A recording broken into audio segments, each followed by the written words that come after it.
حیا جاوید کے ساتھ جڑ چکے ہیں. پھر وہی داستاں جو ہم آج آپ کو سناتے آ رہے ہیں، لیکن بیمار تو ایک جیسے سارے ہیں، لیکن مختلف لوگ ہیں. فرق اتنا ہی ہے. ابھی ہم ایک سٹوری ختم نہیں کر پاتے ہیں اور دوسری سٹوری ہمارے پاس آتی ہے. وادی کشمیر میں ایک عجیب سا رجحان دیکھنے کو ملتا ہے. کتنے پیشنٹ ہم دیکھتے ہیں اللہ ہی بہتر جانتا ہے، اور ہر پیشنٹ کے پاس جب ہم جاتے ہیں تو ایک نئی ہی کیفیت رونما ہو جاتی ہے. پچھلا پیشنٹ بھول جاتے ہیں اور نئے کو دیکھ کے حیرانگی ہوتی ہے. آج ہمارے ساتھ 45 سالہ شخص ہے. آپ دیکھ رہے ہیں کہ آپ نے خود محسوس کیا ہوگا کہ آکسیجن لگا ہوا ہے.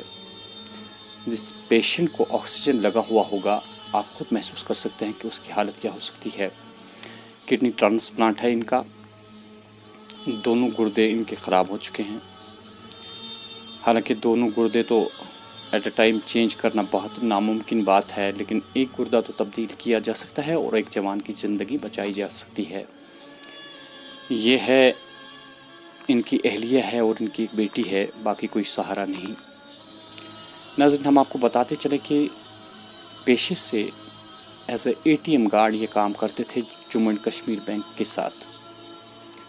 دیکھنا یہ ہے کہ ایک معمولی تنخواہ پہ تو انہوں نے اپنی زندگی کا اب تک گزارا کیا، لیکن جب اپنا دم ہی نکل جائے نہ تو گھر کے پیچھے کوئی ہے جو ان کی اہلیہ اور ان کی بیٹی کی دیکھ بھال کرے، اور نہ ہی اب یہ اس قابل ہے کہ یہ باہر جائیں گے اور اپنے خاندان کے لیے کچھ کما سکیں گی. اب سہارا ہوتا ہے ایک پبلک کا. ہم بار بار آپ کے پاس اس لیے آتے ہیں کہ ہم سمجھ پاتے ہیں کہ یہاں کے لوگ جو ہے خود بھی برداشت نہیں کر پاتے ہیں جب کسی کو مصیبت میں دیکھتے ہیں. یہ مصیبت ٹالنے کے لیے میں آج آپ کے سامنے پھر ہاتھ پھیلا رہا ہوں کہ کسی کی قیمتی زندگی آپ کے ہاتھ میں ہے. تھوڑی تھوڑی رقم جمع کر کے انہیں جو رقم چاہیے وہ آپ اگر جمع کریں گے تو خوشحالی سے یہ اپنی زندگی بسر کر سکتے ہیں. ان کی اہلیہ جو ہے سب سے بڑی قربانی یہ دے رہی ہے کہ یہ اس بات کے لیے تیار ہے کہ یہ انہیں اپنا ایک گردہ دے رہی ہے، اور اپنی قربانی تو یہ دے رہی ہے لیکن اس کے لیے پیسہ چاہیے. 30 لاکھ روپے انہیں چاہیے. اس وقت پر ڈے ان کا ڈائلیسس کرنا پڑتا ہے، اور حسرت کی بات یہ ہے کہ گولڈ کارڈ ہونے کے باوجود بھی ادویات جو ہے وہ بازار سے خریدنی پڑتی ہے. 3000 روپے ایک دن ان کا خرچہ آ جاتا ہے، اور دیکھتے ہی دیکھتے لگ بھگ 30,000 روپے ان کا خرچہ ہے ایک مہینے میں، اور پیچھے سے کمائی کرنے والا کوئی نہیں. ان کی اہلیہ ہمارے ساتھ بیٹھی ہے. ہم ان سے پوچھیں گے کہ کیا کچھ ہے ان کا حال اور کیا کچھ ضرورت ہے ان کی. یہ آپ بھی دیکھ لیجئے، ہم بھی دیکھتے ہیں. جواہر أمس کڈنی پرابلم. کوتاہ کال ووت أمس گو 2023 پٮ۪ٹھ گو جنوری پٮ۪ٹھ گو أمس زیادٕ تام پٮ۪ٹھ ووت جنوری پٮ۪ٹھ دِوان ڈایلسِس. تۄہہِ کوتاہ کال ووت أمِس ڈایلسِس کران؟ جنوری پٮ۪ٹھ. وٕنیُک تام کوتاہ خرچہٕ گوٚو ڈایلسِسَس پٮ۪ٹھ؟ تُس واریاہ، مےٚ چھَنہٕ پَیی کوتاہ، بہٕ چھَس اَن پَڑھ اِنسان، مےٚ چھَنہٕ پَیی، واریاہ گوٚو. تۄہہِ چھا ہر دۄہ وٕنکٮ۪نس پیٚوان ڈایلسِس؟ ہر دۄہ 4 ہفتس 4 ژور. یِم حظ ٲسۍ 22 دۄہن 23 دۄہن. وۄنۍ کیٛاہ چھُو تُہۍ یژھان؟ تُہۍ کیٛاہ چھِو یژھان؟ أسۍ حظ چھِ أمِس یژھان کِڈنی بدلاوٕنۍ. تُہۍ چھُوا پنُن بکوٹ دِنہٕ خٲطرٕ؟ اہن حظ کیٛاہ چھُو تُہۍ عوامس أپیٖل کران؟ بہٕ حظ چھَس یِمن وَنان مےٚ دی تو راے خۄدا کینٛہہ، بہٕ کرٕہا أمِس یہِ کِڈنی چینج. اَتھ چھِ پونٛسہٕ لگان. ناظرین، انسان مجبور ہو جاتا ہے یہ کہنے پہ کہ اللہ کی راہ میں آپ دیجیے.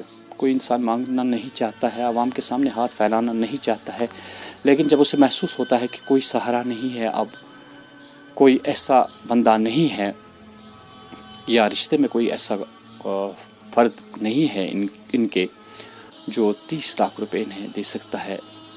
ہماری سرکار بھی ایسی چیزوں پہ کبھی غور نہیں کرتی ہے کہ کسی کی زندگی بچانی ہے اور اس میں تعاون کرے ہماری سرکار. ایسا کبھی ہمیں دیکھنے کو نہیں ملا آج تک کہ سرکار نے کوئی ایسی اسکیم کھڑی کر دی ہو کہ جس سے ایٹ اے ٹائم ایسی اتنی رقم دی جائے اور کسی کی جان بچائی جا سکے. تو ہم توقع کرتے ہیں کہ آپ لوگ بھرپور حمایت کریں گے ان کی، اور جتنی بھی انہیں رقم درکار ہے ہم آپ سے ہاتھ جوڑ کے التماس کرتے ہیں کہ اس کی زندگی بچانا ہم سب کا فرض ہے۔ حالانکہ یہ بیچارے آپ کچھ نہیں دے سکتے ہیں، بدلے میں کچھ نہیں دے سکتے ہیں، بدلہ جو ملتا ہے وہ آخرت میں ملتا ہے، اور وہ بدلہ ایسا ہوتا ہے کہ اللہ تعالیٰ یہاں اس دنیا میں بھی کامیابی آپ کو دے سکتا ہے، اور آخرت کی تو بات ہی نہیں۔ تو ہم توقع کرتے ہیں کہ جو بھی حضرات ہمیں واچ کر رہے ہیں، ان کا اکاؤنٹ نمبر ہم آپ کو دے رہے ہیں جو آپ کے اسکرین پہ آ رہا ہے۔ ان کے پرسکرپشنز آپ دیکھ سکتے ہیں کہ کیا کچھ مصیبت ہے ان کو، اور سب سے بڑی بات یہ ہے کہ ہم بارہا آپ سے کہتے آئے ہیں، جو بھی آپ کے سامنے کوئی سٹوری ہم لاتے ہیں، ہمارا کوئی ذاتی مقصد اس کے پیچھے نہیں ہوتا ہے، کوئی عمل دخل ہمارا نہیں ہے۔ جو بھی ان پیسہ جائے گا ان کے اکاؤنٹ میں ڈائریکٹلی جائے گا، ہم ان کے بیچ میں نہیں ہے کہ جو بھی پیسہ اس میں ڈالیں گے، صرف اتنا ہم کرتے ہیں کہ عوام تک ان کی بات پہنچاتے ہیں تاکہ کسی کی قیمتی زندگی بچ سکے۔ میں حیا جاوید، سری نگر سے۔